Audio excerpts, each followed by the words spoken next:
Bonjour tout le monde, heureux de vous retrouver. Dans cette vidéo, nous allons vous expliquer la structure de base d'un algorithme qui représente le squelette de tout algorithme.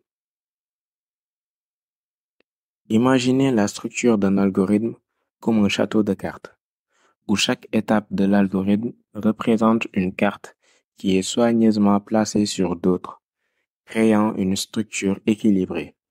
Ainsi, si jamais une carte venait à être retirée de cette structure, nous pourrions assister à l'effondrement de cette dernière. En d'autres termes, si une partie de la structure de base d'un algorithme est absent, l'algorithme risquerait de ne pas produire les résultats attendus ou pourrait même ne pas fonctionner du tout. D'où l'importance de bien maîtriser cette structure de base. Perdons pas de temps et entrons dans les détails. Tout d'abord, faut savoir qu'un algorithme constitue plutôt une ébauche d'un futur programme, c'est-à-dire une maquette ou une esquisse que le programmeur va ensuite transformer avec un langage de programmation pour avoir un programme qui, lui, sera exécuté sur une machine.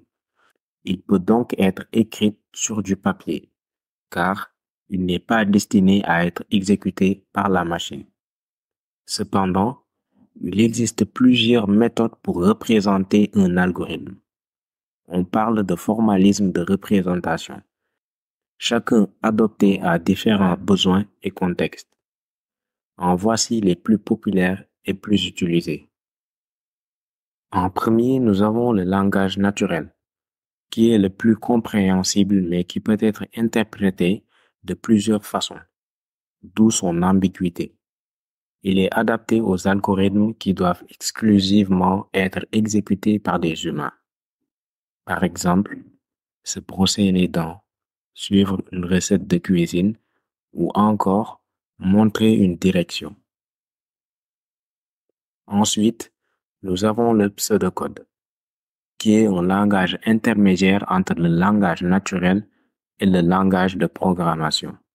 C'est-à-dire, il ajoute au langage naturel une syntaxe structurée qui va aider à éviter les ambiguïtés et rendre les instructions plus précises, mais aussi une délimitation des blocs avec l'usage des mots-clés début et fin, mais également les notations symboliques. Tous ces facteurs font qu'il ressemble le plus à un vrai code exécutable sur une machine. Et enfin, nous avons les algorithmes qui utilisent des symboles graphiques à la place des symboles textuels du pseudocode. Voilà, c'était les trois méthodes les plus populaires de représenter un algorithme. Néanmoins, le pseudocode est le plus utilisé car il est plus proche de la structure d'un vrai programme. Comme vous pouvez le voir avec ces exemples, à votre gauche, nous avons l'algorithme pour faire la somme de deux nombres. Et à votre droite, ce même algorithme traduit un programme avec le langage Pascal. Nous pouvons constater que la ressemblance est un peu énorme. À présent, venons-en aux structures de base d'un algorithme. Toujours en premier lieu, nous devons avoir le mot-clé algorithme suivi du nom de l'algorithme, qui lui doit respecter certaines règles de nomenclature. Cela est dû au fait que dans de nombreux langages de programmation, nous avons des règles de syntaxe et de convention de nommage pour garantir la clarté, l'interopérabilité et la conformité aux normes établies dans le domaine de la programmation. Ces règles sont le choix des noms significatifs, c'est-à-dire des noms qui reflètent ce que fait l'algorithme. Le nom ne doit comporter que des caractères alphanumériques, c'est-à-dire pas de symboles ni de caractères spéciaux. Le nom doit impérativement commencer par une lettre. Et enfin, si le nom est constitué de plusieurs mots, il ne doit pas y avoir d'espace entre les mots. Les espaces sont remplacés par des traits de soulignement. Voici quelques exemples de nomenclature interdite. Alors, ici, nous avons le mot-clé algorithme qui est bien écrit. Ensuite, pour le nom de l'algorithme, la première règle est respectée. Le nom est parlant. On sait directement que cet algorithme sert à calculer la somme. Ensuite, la deuxième règle est aussi respectée. Il n'y a que des caractères alphanumériques. La troisième règle est aussi respectée. Le nom commence par une lettre. Par contre, la quatrième règle n'est pas respectée. Nous avons la présence d'espace entre calcul et somme. Chose interdite. Ainsi, pour remédier à cela, nous avons dit qu'il faut utiliser des traits de soulignement entre les mots. On peut aussi écrire le nom en camel case, c'est-à-dire que les mots seront collés, mais la première lettre de chaque mot doit être écrite en majuscule. Voilà. Après le mot-clé algorithme, suivi du nom de l'algorithme, nous avons la partie déclarative de variables, là où tous nos variables seront déclarées avant d'être utilisées. À la suite de cela, nous avons le mot-clé début qui représente le début des instructions et traitements que doit effectuer notre algorithme. Logiquement qu'après, c'est les instructions et traitements de l'algorithme qui s'en suivent.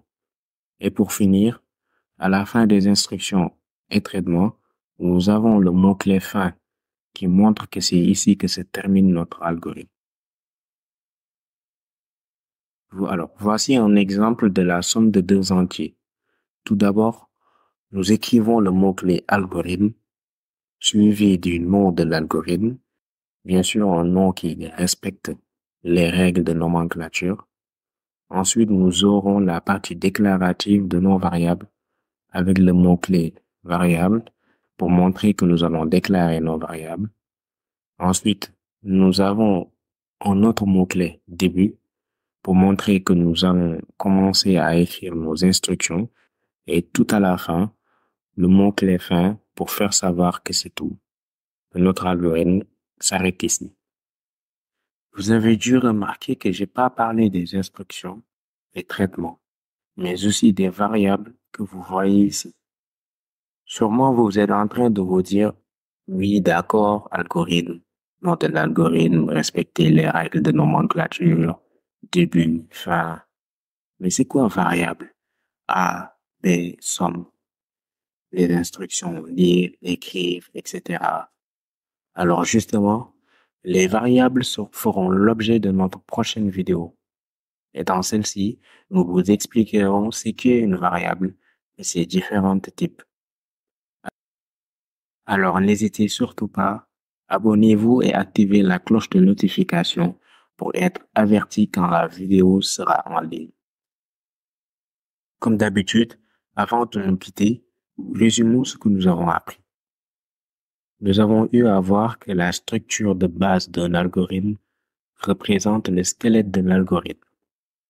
Si un élément de cette structure de base est modifié ou même supprimé, cela pourrait avoir un impact sur le résultat final que devrait produire cet algorithme. Ensuite, nous avions dit qu'il existait plusieurs méthodes pour écrire un algorithme, mais que le pseudocode est le plus utilisé car étant le plus proche d'un vrai programme. Et du coup, pour finir, nous avons vu la structure de base d'un algorithme en pseudocode avec ses 5 étapes. C'était tout pour cette vidéo. Merci de votre attention. N'hésitez pas à partager vos réflexions dans les commentaires. Sur ce, je vous dis à bientôt sur votre chaîne Algo Facile, là où les algorithmes deviennent faciles.